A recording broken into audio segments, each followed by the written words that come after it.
Hola, ¿qué tal, amigas y amigos de YouTube? Les traigo un tema interesante como todos los que he posteado. Y es el tema de los popis, los guaguaguá y lucha de clases. Fíjense que la lucha de clases es un concepto que introdujo Carlos Marx, aquel judío de Trèveris, que publicó un libro intragable e ilegible llamado Das Kapital, El Capital. Marx nunca fue obrero. Marx nunca fue proletario. Marx fue un profesor y ayudante profesor durante 14 años. Lo demás, un rico lo mantenía para que pensara y para que lograra ese libro que ha transformado el pensamiento de la humanidad, que ha provocado millones y millones de muertos, porque los rusos no se hicieron soviéticos a partir de la llamada revolución bolchevique, que significa la mayoría. No fue por voluntad, fue a punta de bayoneta para que aceptaran algo que ellos no entendían. Porque el libro es escrito por un judío alemán que había estudiado en Inglaterra, pero donde se aplica exactamente 50 años después de su publicación. Lo publica en 1867 y se aplica a partir de la Revolución Rusa, Soviética, Bolchevique de 1917. 50 años de distancia. Entonces, Marx introduce algunos términos, por ejemplo, plusvalía. Plusvalía es lo que se conoce como valor agregado, que es aquello que le agrega, que le añade la tecnología y la industrialización a los recursos naturales, a los commodities no procesados industrialmente. Pero también es que la ganancia que tiene el dueño del modo o medio de producción, del cual se origina todo eso por el trabajo de los obreros. Entonces, ¿qué es lucha de clases? Es esa pugna constante a lo largo de la historia. La economía como motor de la historia es presentada por Carlos Marx como nadie. Entonces, en El Capital. Entonces, esas contradicciones en la palabra que estaba buscando, esas contradicciones históricas entre una clase dirigente, una clase capitalista, una clase dueña del medio de producción y una clase que dejó de ser feudal, que dejó de ser gleba durante la Revolución Industrial, o la primera, porque ya vamos por la cuarta, que tuvo efecto en el Reino Unido de Inglaterra a partir de la segunda mitad del siglo XIX, con el maquinismo, las máquinas, y el ejemplo de eso palmario es las líneas de ensamblaje del señor Ford en los carros Ford modelo T. Entonces, lucha de clases ha habido siempre en todas las sociedades. Unas personas que están organizadas en estratos sociales, los sitios geográficos por donde viven, son marginales, viven con alrededor de $2 al día, tienen que trabajar a diario para producir dinero y tienen que ser capaces de producir para consumir los artículos que la misma sociedad moderna, industrializada, postcapitalista, actualmente le provee y le mete por los ojos en los medios mainstream, en los medios de comunicación, para que cada ciudadano, cada ser humano con el ombligo para adelante, sea un eventual comprador, un potencial comprador.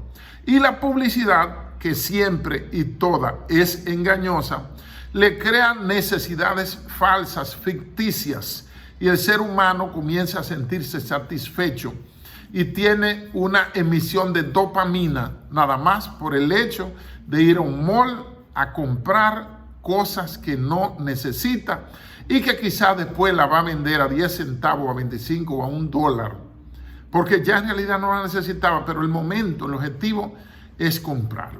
Entonces, con este introito económico, economicista, histórico, historicista, le vamos a presentar ahora el origen de los popis y el origen de los guaguaguá.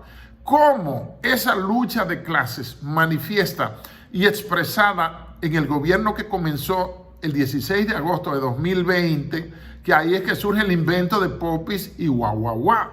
Eso es lucha de clases. Desde 1867, ya le dijimos, la bosquejó y la presentó Carlos Marx, un hombre que dice que la historia debe ser contada sin odios, pero también sin amor.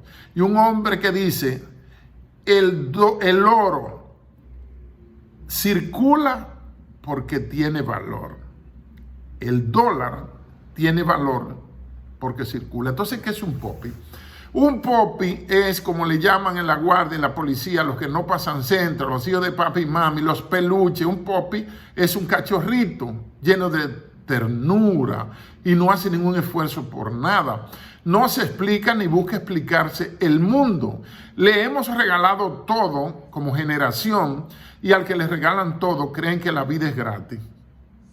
Craso error de la generación Z, de la generación de cristal, de la generación ñoña y susceptible. Entonces, el popi tiene mayor nivel adquisitivo, por supuesto, con guau, que lo vamos a explicar más adelante.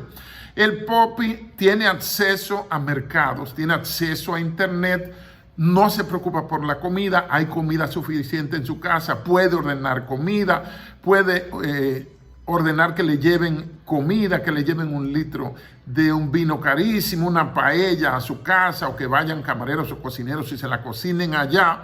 Tiene acceso ilimitado a internet, último celular de lujo, los mejores carros, y los padres o los abuelos fueron los que se preocuparon por darle ese estatus que él no aprecia, no valora, no agradece, y cada día ensaya cómo el popi ensaya cómo ser más inútil el día de hoy que lo que fue ayer y más inútil de lo que será mañana. Entonces, los popis han invadido el sistema político porque los nuevos ricos, los viejos ricos, los nietos de los viejos robles están metidos en la política con su carita lavada, con su Photoshop y toda su cosa y su maquillaje, algunos con su Botox. Ahí vi una candidata a senadora que está más joven que su hija y fue senadora hace 20 años. Yo no sé qué truco fue que hizo y no fue en un afiche solamente. O sea que ya se hizo un review total de cara, se puso teta, un poco de culo, se bajó la grasa corporal, hizo de todas las cosas que el dólar permite. Y entonces viene como si fuera otra persona, porque aquí se vota por la carita. Aquí yo no he visto a nadie haciendo una propuesta legislativa, una propuesta presidencial o una propuesta municipal atendible, importante, que se pueda discutir, ¿verdad? Entonces, el popismo político es lo que está gobernando nuestro país. Los popis, con sus caritas lavadas y sus dientes bien pulidos, ellos creen que tienen derecho a todo y a entrar en el poder político y a degustar las mieles del poder. Entonces, el popi, por su orgullo, por su sentido de clase, porque el fallo de nosotros, los guau retirado en mi caso, es que no tenemos sentido de clase. Entonces, los naríparas, los que miran por encima del hombro a los demás y que tienen un sentido erróneo de la historia, un sentido erróneo de la racionalidad de la historia, del paso del tiempo, y también tienen un erróneo sentido moral sobre la muerte y la posesión de los bienes, porque nada nos podremos llevar. Eso es el clímax que se experimenta cuando uno ve sin alegría, con una pena sincera, que el multimillonario, recontra multimillonario o millonaria se murió. Y tú miras los alrededores del féretro y no hay $1, no hay una manilla de $100,000, no hay nada, no hay joyas, porque nada hemos traído a este mundo, como dice la Biblia, y nada nos podremos llevar. Entonces, los popis tienen un problema, que no impulsan las campañas políticas. Primero, no saben andar en los barrios. Cuando yo vi que el señor Collado estaba aspirando, y la misma Carolina Mejía, y vi a Omar Fernández, y vi a, no me acuerdo, el nombre de ese popi que surgió, que se fue en bicicleta cuando llegó, fue electo diputado y llegó con su traje a ser juramentado en el Congreso en una bicicleta. No recuerdo el nombre de ese agraciado. El mismo caso de Faride, que no saben andar en los sitios donde ellos pretenden ser representantes de los ciudadanos. Tienen que buscarse por trasmano algún tigre o una persona que sepa bien andar en el barrio, porque ellos van a besuquear viejas grajosas y a cargar niños legañosos para conquistar la gracia del voto en esos ciudadanos, porque aquí no se vota por criterios, por conceptos, por militancia, por ideología. Recuerde que Francis Fukuyama, aquel politólogo de Harvard, de origen japonés pero norteamericano, publicó un libro que se llama El fin de la historia y el último hombre. ¿A qué se refiere él? A que con la implosión que provocó el desmembramiento de la Unión Soviética en el proceso 89-92, estaba el premier Gorbachev, que murió de 90 años, hace como un año y algo, y propuso dos políticas, Glasnost, que significa transparencia, y Perestroika, una reestructuración. La Unión Soviética había invadido el 24 de diciembre de 1979 a Afganistán, igual que como lo hicieron el Imperio Británico en el siglo XIX y como lo hizo Estados Unidos posteriormente en 2004. Y eso desangró la economía, duraron 10 años hasta el 89, tumbaron el muro de Berlín como un símbolo de cómo Estados Unidos y Rusia, que fueron aliados en la Primera y en la Segunda Guerra Mundiales, se dividieron a Alemania y el muro lo hicieron en el 60. Entonces, si usted y yo vamos por el camino, asaltamos a un hombre que vende bizcocho y le quitamos un bizcocho a punta de pistola y vamos en un sitio oculto, lo partimos en dos mitades y cada uno coge la mitad.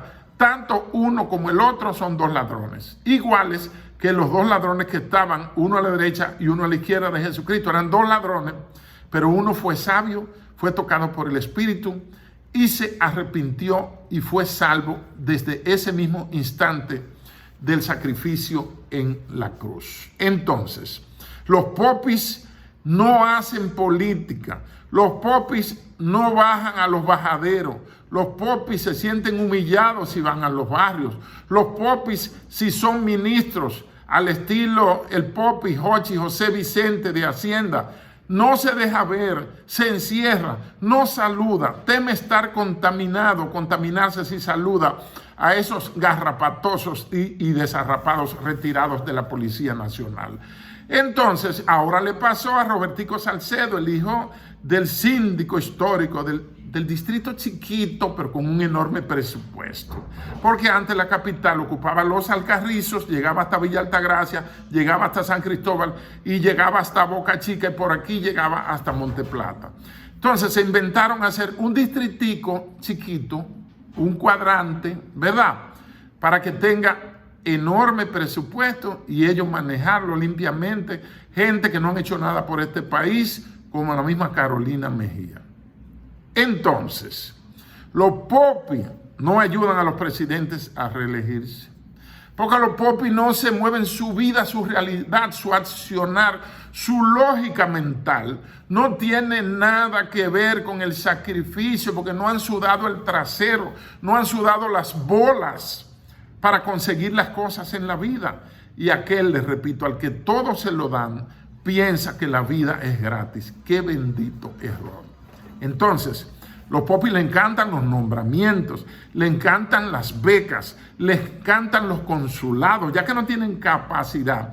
Al instituto que hay en la Cancillería, yo he dado clases ahí, y llegan unos compañeritos que los han nombrado cónsul en Bélgica, no saben de qué de esa vaina. Le preguntan, cónsul general en Italia, ¿qué sabe él cuáles son los intereses de Italia? Si no sabe si Italia pertenece a la Unión Europea, si pertenece a la OTAN, cuál es la posición de su PIB, cuál es su cultura, cómo se divide su comida en diferentes áreas. Y quieren que los nombren en España. Desde que llegan, suben todos los servicios consulares al precio que le da su bendita gana. y algunos no van, lo nombran. Ay, el presidente me nombró demasiado lejos en Pakistán. ¿Dónde que quede esa vaina? Que termine en tan. Yo me voy a quedar aquí en una torre de la Nacaona y que me manden mis dólares y mi pasaporte diplomático para poder pasarse a la fila y para que no le chequen la maleta y para tener tax exempt, que eso es exención impositiva, que al personal diplomático y consular, por un acuerdo mundial, global, los países no le cobran impuestos, para que lo sepan y para que se interese. Entonces llegan a la Cancillería sin saber un carajo de relaciones internacionales, sin saber nada de derecho internacional público, sin saber nada del registro consular, sin saber nada de las visas Schengen, sin saber nada de las relaciones internacionales, de nada, porque lo único que necesita es haber voceado, encaravado en una camioneta y comprar algunos 500 o 600 votos a 500 pesos, 500 picapollo o 600 y 500, 600 potes de romo. Y van a pasar vergüenza y hay que darles un curso de un mes huyendo. Yo he dado clases ahí y los veo que no saben ni un carajo, pero eso es lo que designan, porque no es que es el apropiado, sino que ese es el conveniente, porque le estoy pagando favores políticos a ese compañerito Popi, que no ha movido el trasero para nada, no ha hecho el menor esfuerzo, y que su ideología es ser lo más inútil posible. Estas cosas yo se las digo para abrirle los ojos, y a mí hasta me da asco hablar de estas vainas. Vamos a pasar para los guaguaguá, que ese es mi mundo, porque yo me crié entre 3 barrios. Me crié cerca de Vietnam y Catán y barrio Puerto Rico. Me crié en Los Minas, me quedaba lo más fino, en el ensanche Osama y Alma Rosa, ¿verdad? Pero no había tantas torres como el lavado ha llenado Alma Rosa de torres. Algunas de dinero bien habido, pero la mayoría se sabe que eso es money laundering, lavadero de dinero. Entonces, el guaguaguá nos acusan de ser resentidos sociales, pero claro que tenemos que ser resentidos, significa que estamos heridos y estamos en la sociedad. ¿Por qué? Por la falta histórica de oportunidades. Cualquier joven, con todo y los años que hemos tenido aquí gobiernos después de Balaguer, ojo, los de la liberación se convirtieron en un apresamiento. Y la revolución no cambió nada, los revolucionarios. Ahí hay como 30 años de gobierno. Entonces, cualquier joven que quiere comenzar un proyecto de vida con su esposa, hacerse de un apartamento, ir pagándolo, aquí es imposible.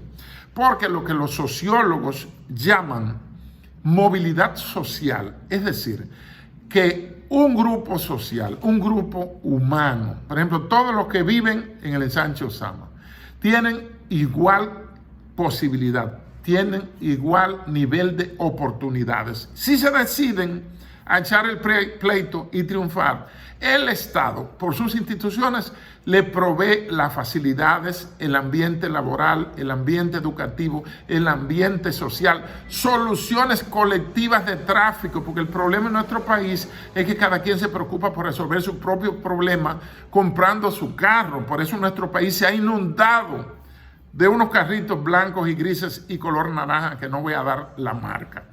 Entonces, cada quien quiere resolver y tienen razón.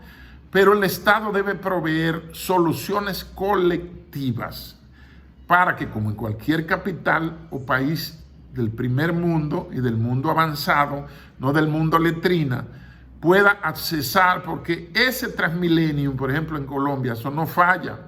El metro de Nueva York, eso no falla y tiene 150 años. Entonces, el guaguaguá está obligado por la falta de oportunidades, por la discriminación hasta racial. Fíjense que la publicidad en nuestro país no utiliza morenos, ni la mayoría como yo, que somos mulatos, sino busca una pareja, son perfectos. La doña ha parido, pero no tiene ni un chicho, ni una estría, ni nada. Ni tiene barriga, tampoco. Y tienen una niña preciosa con el pelo corororo y los ojos azules del varoncito. El varoncito del lado del papá y la niña impecable, un ángel del lado de la madre. Y ahí es que publican entonces los resorts. Y publican todo, lo publicitan con una racialidad que niega la racialidad dominicana. Cuando es un anuncio de violencia doméstica, ponen una mujer morena. Cuando es que se pongan una inyección, ponen un hombre moreno. El objetivo es que los morenos no somos gente. Y la negación está desde el mismo Hollywood. Hollywood no pone, últimamente ha puesto un par de prietos. No, ellos no permiten eso. Tienen que ser impecables. Las mujeres sin barriga, los hombres también. Tubérculo gourmet sería un fracaso ahí. Y esos paradigmas han construido la errónea idea en la mentalidad social, por lo que se llama colonización epistemológica, de que todo lo malo, la maldad, es algo feo. Pero la Biblia no describe así al enemigo de nuestras almas. Era un querubín precioso, que su belleza, nada más con salir en el cielo y pararse en una esquina de esas calles de oro, todo el mundo se quedaba, ¡wow! No es la imagen del feo, del moreno. Fíjense que en Estados Unidos que ha habido varios asesinos en serie, psicópatas, todavía no ha habido un solo asesino en serie que sea negro. De momento ponen un negro y lo programan para que vaya y me traiga una gente para hacerme quedar mal. Bueno, esa sería la justificación de las reglas. Las reglas es que siempre son gente blanca. Y no tengo nada contra los blancos, en absoluto. Ni me siento discriminado tampoco. Entonces, los guau no tienen ni pensarlo, ni soñarlo, ni por asomo la capacidad de consumo que tiene un popi. Los guau no tienen la posibilidad de enllavadura, de tráfico de influencia que tiene un popi. Un guau, la dieta es diferente. Lo que come un guau mayormente es pollo, picapollo, matándose con eso. ¿Y qué come el popi? Bueno, a la carta, se va a un restaurante exquisito de esos malls exclusivos que con tu entrada ya tú debes 15,000 pesos. Y te va a comer una langosta. La langosta te cuesta algunos 14,000 o 10,000 pesos por lo menos. Tienes que dejar como 10 de propina. Y si le dan dólar o en euro es mejor. Y vinos exquisitos. Mientras el popi bebe los vinos Chateau Lafite, por ejemplo, o alguna otra marca, un Bordeaux, un vino perfecto, una sidra, sidra para los guau. Ellos beben champán de la viuda famosa. Y el famoso señor Don, que era un fraile que inventó esa bebida.